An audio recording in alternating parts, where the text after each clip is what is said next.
السلام عليكم ورحمة الله وبركاته. الحمد لله الذي وكفى والصلاة والسلام على سيدنا المرسلين لعن الطاغين وأصحاب المعتدين. أما بعد، قال الله تعالى في القرآن الكريم والفرقان المجيد: أعوذ بالله من الشيطان الرجيم. بسم الله. ونفس وما سواها فألهمها فجورها وتقواها قد أفلح من زكاها وقد خاب من دساها. صدق الله العظيم. قال رسول الله صلى الله عليه وسلم: إن الله لا ينظر إلى صوركم وأموالكم ولكن ينظر إلى قلوبكم وأعمالكم. صدق رسول الله. رب اشرح لي صدري ويسر لي أمري واحلل عقدة من لساني يفقهوا قولي. سبحانك لا علم لنا إلا ما علمتنا إنك أنت العليم الحكيم. இவ்வுலகை படைத்தவரை வாழ்ந்து கொண்டிருக்கின்ற பேரிடைவன் அல்லாஹ் ஒருவனுக்கு வணக்கம் புரிந்தார். இவ்வுலக மக்கள் அனைவருக்கும் வழிகாட்டியாக வந்த நபி ஸல்லல்லாஹு அலைஹி வஸல்லம் அவர்கள் பின்பற்றிய சஹாபாக்கள் தாபிஈன்கள் பட்டணிக்கு கொடுத்து இருக்கின்ற நம் அனைவருக்கும் அல்லாஹ்வுடைய கணிதக்கூடிய இஸ்லாமிய பேசுபவர்கள் அனைவருக்கும் சலாம் தெரிவித்துக் அஸ்ஸலாமு அலைக்கும் வரஹ்மத்துல்லாஹி வபரகாத்துஹு. கணிதக்கூடிய இஸ்லாமிய பேசுபவர்கள் நாம் இன்று எங்கு நோக்கிலும் பல்வேறு தீமைகளை காண்கிறோம். கொலை, கொள்ளை, கற்பழிப்பு போன்ற பல்வேறு குற்றங்கள் ஆங்காங்கே நிறைந்து காணப்படுகின்றன. ஒவ்வொரு நாளும் குற்றங்கள் நடந்து கொண்டே இருக்கின்றன. இதற்கான அடிப்படை காரணம் என்ன என்பதை நாம் தெரிந்து கொள்ள வேண்டும். இதுல சாதி மத பாகுபாடு கிடையாது. எல்லா தீமைகள் செய்து கொண்டிருக்கின்றன. ஷைத்தானுடைய ஆதிக்கம் அதிகமாகிக் கொண்டே இருக்கிறது. அதாவது ஷைத்தான் தன்னுடைய இறைவனிடம் சொல்லிவிட்டு வந்த அந்த சவாலை நிறைவேற்றிக் கொண்டிருக்கிறது. உன்னுடைய முகலசான அடியார்கள் தவிர மற்றவர்களெல்லாம் நான் வழிகெடுப்பேன் என்று அவன் அல்லாஹ்விடம் சவாலிட்டு வந்தான். அதை நிறைவேற்றிக் கொண்டிருக்கிறது. எங்கு நோக்கிலும் குற்றங்கள் நிறைந்து காணப்படுகின்றன. கணிதக்கூடிய இஸ்லாமிய பேசுபவர்களே, இதற்கு அடிப்படை காரணம் மனிதன் தன்னை கட்டுப்படுத்த மறந்துவிட்டார். தன்னுடைய ஆன்மாவை கட்டுப்படுத்தக்கூடிய அந்த நன்மக்கள் மட்டும்தான் ஷைத்தானை ஏறி மிதித்துவிட்டு நற்காரியங்களை செய்து கொண்டிருக்கிறார்கள். அவனை வெல்ல முடியாதவர்கள் ஷைத்தானால் ஆக்கிரமிக்கப்பட்டவர்கள். அவர்கள் தவறு செய்து கொண்டே இருக்கின்றார்கள். தொடர்ந்து பாவங்களை செய்து கொண்டே இருக்கின்றார்கள். அவர்கள் அந்த பாவங்களிலிருந்து வெளியே வருவது எவ்வாறு என்று கூட தெரியாமல் அவர்கள் கை செய்தப்பட்டுக் கொண்டிருக்கின்றார்கள். கணிதக்கூடிய இஸ்லாமிய சோதனை திருமறை குர்ஆனிலே அல்லாஹ் சொல்கின்ற போது வனஃஸி வமா சவ்வாஹா, ஆன்மாவின் மீது சத்தியமாக, அதை செவ்வையாக்கியவனின் மீது சத்தியமாக. அல்லாஹ் இந்த ஆன்மா மேல சத்தியம் செய்கிறோம். ஃபஅல்ஹமஹா ஃபுஜூரஹா வ தக்வாஹா, அந்த ஆன்மாவிற்கு நல்லது எது கெட்டது எது என்பதை அவன் போட்டான், அதாவது சொல்லிக் கொடுத்தான். இது நல்லது, இது கெட்டது என்று அல்லாஹ் சொல்லிக் கொடுத்திருக்கிறார். கத் அஃப்லஹ மன் ஸக்காஹா, அந்த ஆன்மாவை யார் சுத்தப்படுத்திக் கொண்டானோ அவன் வெற்றி அடைந்து விட்டான். வகத் காப மன் தஸ்ஸா, யார் அதை அழுக்கடைய செய்து விட்டானோ அவன் நட்டமடைந்து விட்டான் என்று திருமறை குர்ஆனிலே அஷம்ஸ் என்ற அத்தியாயத்தில் அல்லாஹ் சொல்கிறார். அவை இந்த ஆன்மா தவறு செய்ய தூண்டிக் கொண்டே இருக்கும். அதுக்குள்ள ஷைத்தான் இருந்து கொண்டு இதை செய், அதை செய், அவனை கொடி, இதை செய், இதை திருடு, இவனை ஏமாற்று, இப்படியாக அவன் சொல்லிக்கொண்டே தவறான விஷயங்களை சொல்லிக்கொண்டே தூண்டிக்கொண்டே இருப்பான் ஷைத்தான். அவனை வென்று அந்த மனதை நாம் தூய்மைப்படுத்துகின்ற போது, அதாவது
கொலைகள் செய்வது, இப்படி ஏராளமான குற்றங்கள் நிறைந்து காணப்பட்டன. அத்தகைய சூழ்நிலை இன்றும் நிலவுகிறது. இன்று அதைவிட பல மடங்கு குற்றங்கள் நடந்து கொண்டிருக்கின்றன. பல்வேறு வகையான குற்றங்கள் நடந்து கொண்டிருக்கின்றன. அப்ப இதற்கெல்லாம் காரணம் என்ன? ஷைத்தானுடைய ஆதிக்கம் அதிகமாகிவிட்டது.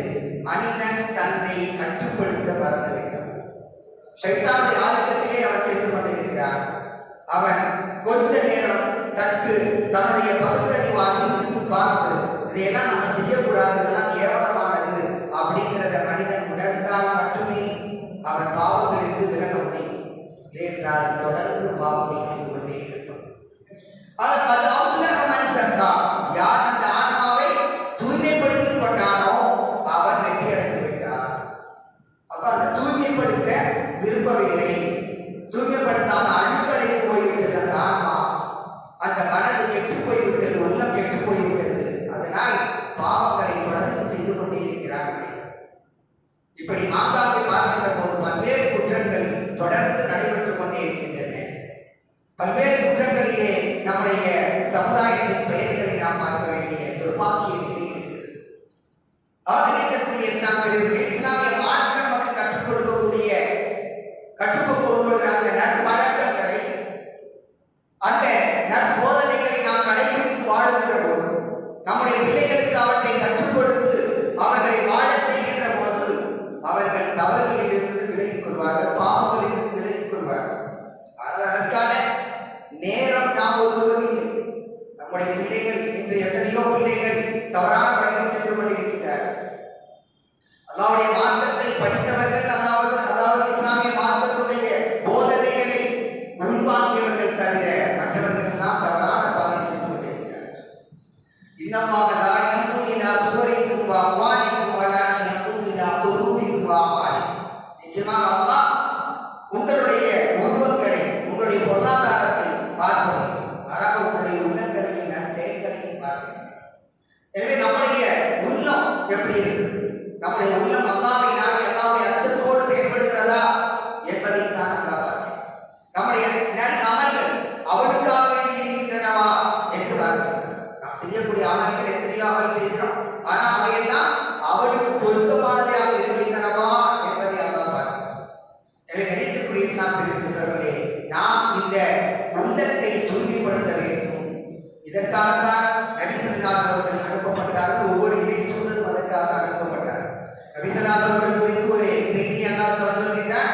ஹுவல்லதி பாஸல் உம்மீன ரசூலன் மின்ஹும் யத்லு அலைஹிம் ஆயாத்திஹி வ யுஸக்கீஹும் வ யுஅல்லிமுஹுல் கிதாப வல் ஹிக்மா என்ற வசனத்தை அல்லாஹ் சொல்கிறார். அவன்தான், அதாவது எழுத படிக்க தெரியாத அந்த உண்மையான மக்கள், அந்த மக்களிலே ஒரு தூதரை அனுப்பி வைத்தான். அவர்களிலிருந்தே ஒரு தூதரை அனுப்பி வைத்தான். அவர் அவர்களுக்கு, அந்த மக்களுக்கு அவனுடைய வசனங்களை, அல்லாஹ்வுடைய வசனங்களை ஓதி காட்டுவார். அவர்களை புனிதப்படுத்துவார். ஏற்கனவே பாவங்கள்லாம் செய்து கொண்டிருந்தார். அந்த பாவங்களை எல்லாம் செய்ய வேண்டாம் என்று தடுத்து அவர்களை புனிதப்படுத்துவார். இதற்காக நபி ஸல்லல்லாஹு அலைஹி வஸல்லம் அனுப்பப்பட்டார். ஒவ்வொரு தூதரும் இதற்காக அனுப்பப்பட்டார். ஒவ்வொரு சமுதாய மக்களும் பாவங்கள் செய்து கொண்டிருந்தார்கள்.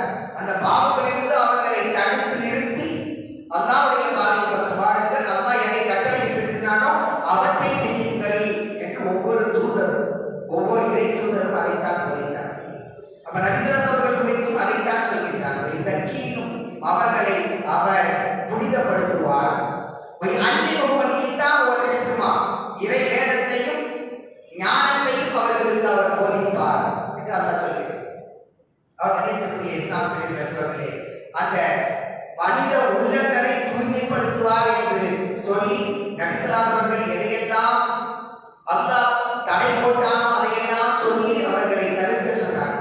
விபச்சாரம் செய்யக்கூடாது, கொலை செய்யக்கூடாது, உங்களுடைய பிள்ளைகளை, சிறு பிள்ளைகளை, அதாவது பெண் பிள்ளை என்பதற்காக பிள்ளைகளை பெண் பிள்ளைகளை கொல்லக்கூடாது, உயிரோடு புதைப்பது, வறுமையின் காரணமாக உங்களுடைய பிள்ளைகளை புதைப்பது, அது ஆண் பிள்ளை பெண் பிள்ளை பார்ப்பதில்லை, வறுமையின் காரணமாக அது எந்த பிள்ளையாக இருந்தாலும் சரி கொலை பண்ணியிருக்கிறது.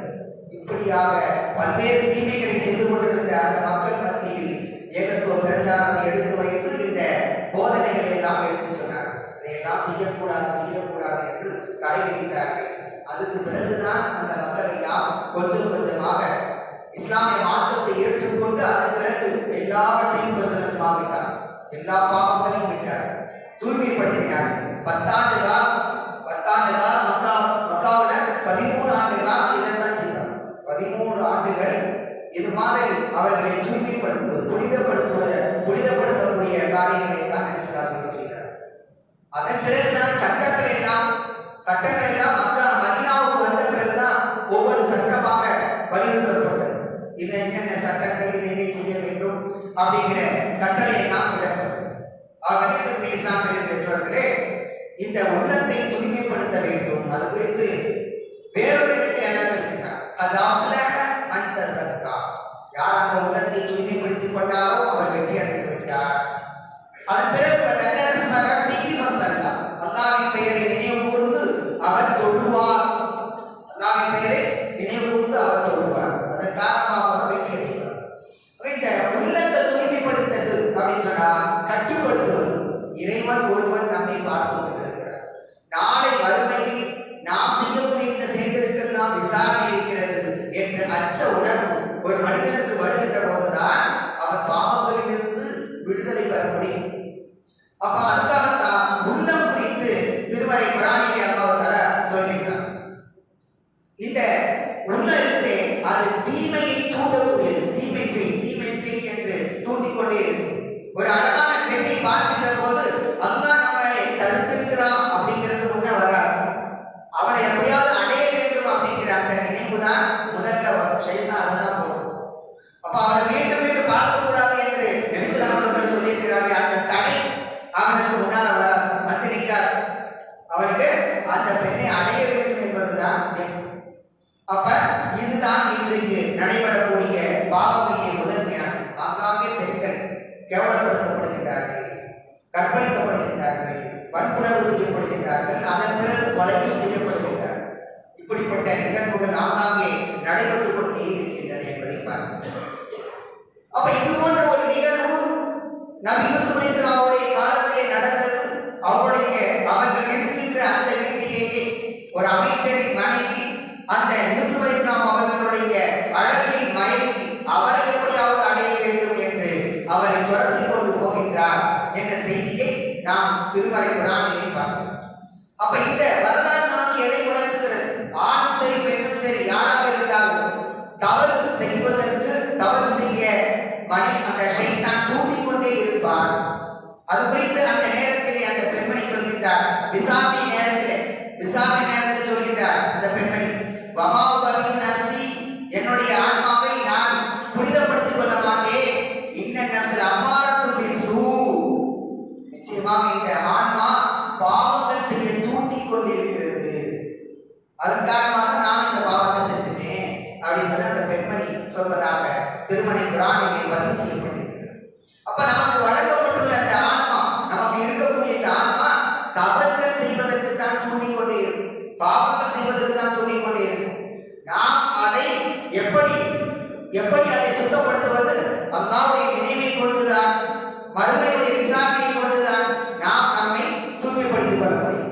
அல்லாஹ் இதெல்லாம் கேள்வி கேட்பான். நாளை மறுமையில விசாரணை இருக்குது. இங்க நம்ம செஞ்சாலும் தவறுகள் செய்தாலும் நாளை மறுமையில நாம் மாட்டிக்கொள்வோம் அப்படிங்கிற அந்த அச்ச உணர்வு, அல்லாஹ் நம்மை பார்த்து கொண்டிருக்கிறான் அப்படிங்கிற அந்த அச்ச உணர்வு, இதுதான் மனிதனை புனிதனாம் அவன் நற்செயல்கள் செய்ய தூண்டும். இல்லைன்னு சொன்னால் இந்த கெட்ட ஆன்மாதான் முன்னால வந்து தூண்டிக் கொண்டே இருக்கும். அதன் காரணமாக பாவங்கள் செய்து கொண்டே இருப்பான். அப்ப அவ்வாறு தான் என்று பல மனிதர்கள் பல பாவங்கள் செய்து கொண்டிருக்கிறான்னு சொன்னால் அதற்கு அந்த ஆன்மா தான் காரணம். அந்த ஆன்மா பாவம் செய்ய தூண்டிக் கொண்டே இருக்கிறது. அதுல சிலர் விதிவிலக்காக பாவங்கள் செய்துவிட்ட பிறகு கொஞ்சம் வருந்துவாங்க. அல்ல பாவம் செஞ்சுட்டோமே அப்படின்னு சொல்லி தம்மை தாமே இழந்து கொள்வார்கள், படித்துக் கொண்டு நான் இனிமே இந்த பாவத்தை செய்யக்கூடாது அப்படின்னு சொல்லி அல்லாஹ்விடத்துல தௌபா செய்வாங்க, அல்லாஹ்விடத்துல பாவமன்னிப்பு கேட்பாங்க. இப்படிப்பட்ட மனிதர்கள் இருக்கின்றார்கள். அது குறித்து திருமறை குர்ஆனில் அல்லாஹ் சொல்கின்ற போது, லா உக்ஸிமு பியௌமில் கியாமா வலா உக்ஸிமு பின் நஃப்ஸில் லவ்வாமா, கியாமத் நாள் மீது சத்தியமாக, நஃப்ஸே லவ்வாமா மீது சத்தியமாக என்று அல்லாஹ் சொல்கிறார். நஃப்ஸே லவ்வாமா என்று சொன்னால் பாவம் செய்துவிட்ட பிறகு வருந்துவது, அவன் தன்னைத்தானே படித்துக் கொள்வது,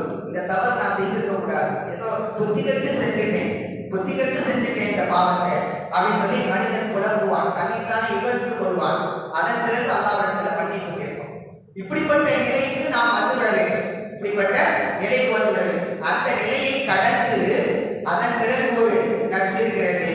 அதுதான் நஃப்ஸே முத்துமையின்னா. அந்த முத்துமையின்னா என்ற நிலையை நாம் அடைந்து விட வேண்டும். அப்படி அடைகின்ற போது அந்த முத்துமையின்னா சொன்னா அது நன்மையை செய்வதற்கு தூண்டிக் கொண்டே இருக்கும். நன்மை செய், நன்மை செய், ஏழைகளுக்கு தர்மம் செய், தான தர்மங்கள் செய், சதகா செய், உணவு கொடு, ஆடை கொடு, இப்படி சொல்லி நல்ல செயல்களை தூண்டிக் கொண்டே இருக்கும். அப்படிப்பட்ட இந்த நல்ல ஆன்மாக்களை பார்த்து நாளை மறுமையிலே அல்லாஹ் சொல்வான், யா அய்யுஹன் நஃப்ஸுல் முத்மஇன்னா இர்ஜிஇ இலா ரப்பிகி ராதியத்தன் மர்தியா ஃபதுகுலி ஃபீ இபாதி வதுகுலி ஜன்னதி. முத்துமையினான அந்த ஆன்மாவே, நன்மையை செய்யக்கூடிய அந்த ஆன்மாவே, உன்னுடைய இறைவனிடம் நீ திருப்தி கொண்ட நிலையில் திருப்பி வருவாயாக. என்னுடைய நல்லடியார்களுடைய கூட்டத்திலே நீ சேர்ந்து கொள், வதுகுலி ஜன்னதி, என்னுடைய சொர்க்கத்திலே நீ நுழைந்து கொள் என்று அந்த ஆன்மாவை பார்த்து அல்லாஹ் சொல்றார். அப்ப இந்த ஆன்மாவை நாம் தூய்மைப்படுத்தி நல்ல செயல்களை செய்யும் விதத்திலே நம்ம பயிற்சி கொடுத்து வைத்திருந்தால், நல்ல செயல்களையே தொடர்ந்து செய்து கொண்டிருந்தால் இந்த ஆன்மாவை பார்த்து அல்லாஹ் தஆலா சொல்லுவான், சொர்க்கத்துக்கு போ. அப்ப அப்படிப்பட்ட நிலைக்கு நாம் வர வேண்டும். எல்லோருக்கும் பாவம் செய்யக்கூடிய ஆன்மா கொடுக்கப்பட்டிருக்கிறது. நன்மை தீமை எது என்று அறிவிக்கப்பட்டிருக்கிறது. இரண்டையும் அல்லாஹ் தஆலா நமக்கு கொடுத்திருக்கான். ஆனா பாவம் இது என்று உணர்ந்து அதுக்கு விசாரணை இருக்கிறது என்பதை உணர்ந்து அவற்றையெல்லாம் விலக்கிவிட்டு நாம் நன்மை செய்வதற்கு நாம் நகர்ந்து விட வேண்டும். அப்ப இந்த நஃப்ஸே அம்மாராவில் இருந்தும் லவ்வாமாவில் இருந்தும் கடந்து நஃப்ஸே முத்துமையின்னாவுக்கு நாம் செல்ல வேண்டும். அதற்காகத்தான் நாம் பயிற்சி எடுக்க வேண்டும். அதற்காக பள்ளிவாசல்கள், அதுக்காக பள்ளிக்கூடங்கள், அதற்காக மதரசாக்கள், இவற்றிலே இந்த இடங்களுக்கு தான் நாம் அதிகமாக செல்ல வேண்டும். அங்கு சென்று அல்லாஹ்வுடைய நினைவை நாம் புதுப்பித்துக் கொள்கின்ற போது, அல்லாஹ்வுடைய அச்ச உணர்வை நாம் மீண்டும் மீண்டும் புதுப்பித்துக் கொள்கின்ற போது இந்த ஆன்மா கொஞ்சமாவது பயப்படும். நாளை விசாரணை இருக்குது, அதனால நம்ம தவறு செய்யக்கூடாது அப்படின்னு இந்த ஆன்மா பயப்படும். அந்த ஆன்மா எப்போது அல்லாஹ்வுக்கு பயப்படுகிறதோ அப்போதுதான் நாம் நன்மை செய்ய முடியும். எனவே கண்ணியத்திற்குரிய இஸ்லாம் பெரியவர்களே, சகோதரர்களே, இந்த நன்மையை நாம் செய்வதற்கு ஷைத்தானை வெல்ல வேண்டும். ஏனென்றால் ஷைத்தான் குறித்து நபி ஸல்லல்லாஹு அலைஹி வஸல்லம் சொல்லக்கூடிய செய்தி, இன்ன ஷைத்தான் யஜ்ரி மின் இப்னி ஆதம் மஜ்ரத்தம். நிச்சயமாக ஷைத்தான் மனிதனுடைய இரத்த நாளங்களிலே ஓடிக்கொண்டிருக்கிறான். இரத்த நாளங்கள் எவ்வளவு இருக்குது, கீழே மேலிருந்து கீழே வரை அப்படியே இரத்த நாளங்கள் அத்தனையும் ஷைத்தான் ஓடிக்கொண்டிருக்கிறான் சொன்னா அப்ப அவன் எந்த அளவிற்கு தீமைகளை தூண்டுவான் என்பதை பார்க்க வேண்டும். அந்த அளவிற்கு அவன் தீமைகளை தூண்டிக் கொண்டிருப்பான். அதனால்தான் நபி ஸல்லல்லாஹு அலைஹி வஸல்லம் சொன்னாங்க, ஒருவன் ஒரு தீமை செய்தால் ஒரு தீமை தான் எழுதப்படும். ஆனால் ஷைத்தானை வென்று அவன் நன்மை செய்கின்ற போது ஒரு நன்மைக்கு 10 நன்மை எழுதப்படும் என்று சொன்னால் அவன் ஷைத்தானை வென்று விடுகிறான். ஷைத்தானை வென்றுதான் அவன் நன்மையை செய்கின்றான். அப்ப தொழுதா என்னப்பா, தொழுதா என்ன அப்படின்னு சொல்லி ஷைத்தான் சொல்லிட்டு இருப்பான். ஆனா தொழுகவில்லை என்று சொன்னால் அல்லாஹ் நாளை விசாரணை செய்வான் அப்படிங்கிற அந்த அச்ச உணர்வு தான் இன்று நம்மை பள்ளிவாசலுக்கு அழைத்துக் கொண்டு வந்திருக்கிறது. அந்த அச்ச உணர்வின் காரணமாக நமக்கு ஒரு தடவை நாம் தொழுகின்ற போது அதற்கு 10 தடவை தொழுத நன்மையை அம்மா வழங்கும். அந்த அடிப்படையில் தான் 5 நேர தொழுகைக்கு 50 நேர தொழுகையின் நன்மைகளை அம்மா வழங்குகிறார். கண்ணியத்திற்குரிய இஸ்லாம் பெரியவர்களே, ஷைத்தானை நாம் வெல்ல வேண்டும். அவன் நம்முடைய நாடி நரம்பெல்லாம் ஓடிக்கொண்டிருக்கிறான். அவன் நம்மை பாவங்கள் செய்ய தூண்டிக் கொண்டே இருப்பான். அதாவது நம்ம எந்த அளவுக்கு நம்ம ஆன்மாவை சுத்தப்படுத்தினாலும் அப்பவும் அவன் தூண்டிக் கொண்டுதான் இருக்கும். ஆனால் அவனை மிதித்துதான் நாம் ஒவ்வொரு நாளும் நன்மைகளை செய்து கொண்டிருக்கிறோம். அவனை அப்புறப்படுத்தி அவனை ஓட விரட்டி விட்டுதான் நாம் நன்மைகளை செய்து கொண்டிருக்கிறோம். கணிக்கக்கூடிய இஸ்லாமிய பெரியவர்களே, சகோதரர்களே, அவன் சொல்லிவிட்டு வந்தான், அவர்கள் அனைவரையும் நாம் வழிகெடுப்பேன். அவர்களில் முஹ்லஸான அல்லாஹ்வால் தேர்ந்தெடுக்கப்பட்ட நல்லடியார்கள், உன்னுடைய அடியார்கள் தவிர. அதுக்கு அல்லாஹ் பதில் சொன்னான்,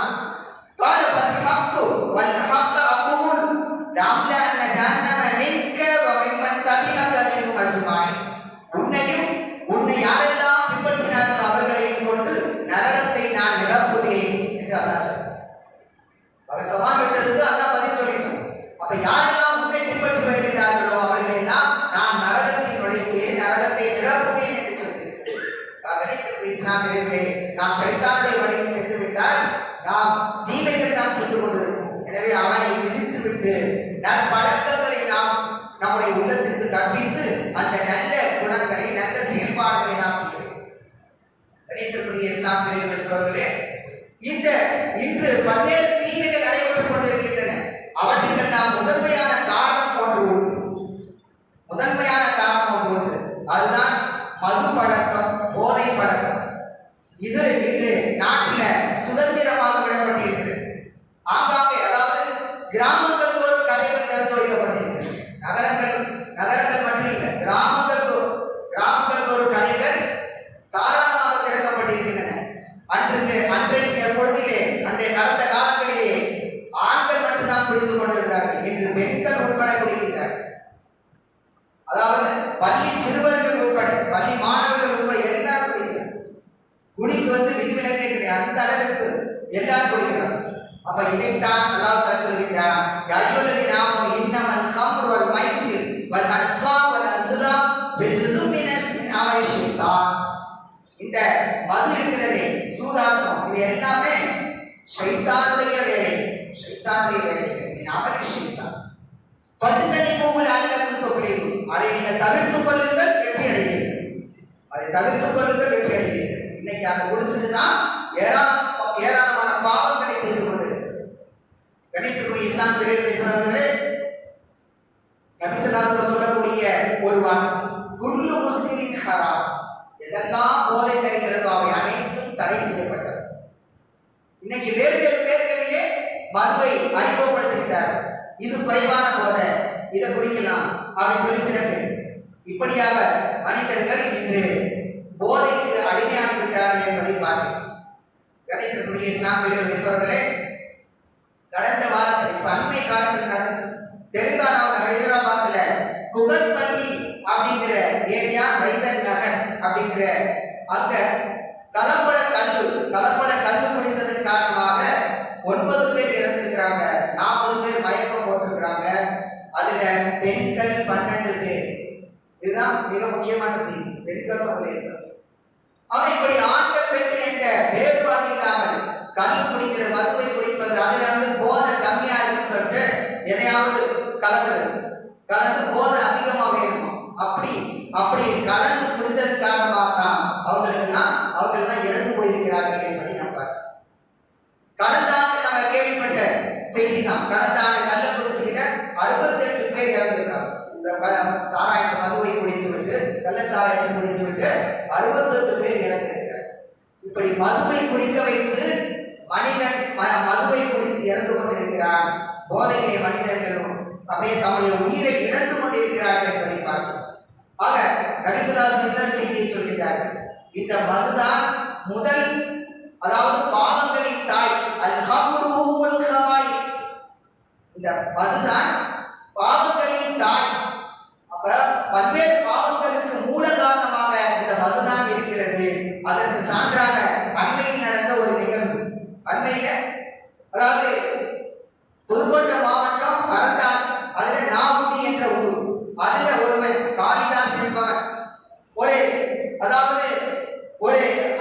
அதாவது கணவனை இழந்த ஒரு பெண், அந்த பெண்ணு அந்த பக்கம் ஏதோ ஆடையோ மாட்டையோ தேடுறதுக்கு போயிருக்கிறாங்க. அந்த நேரத்தில் அவன் அந்த பெண்ணை பலாத்காரம் செய்து கொலையும் செய்திருக்கிறான்.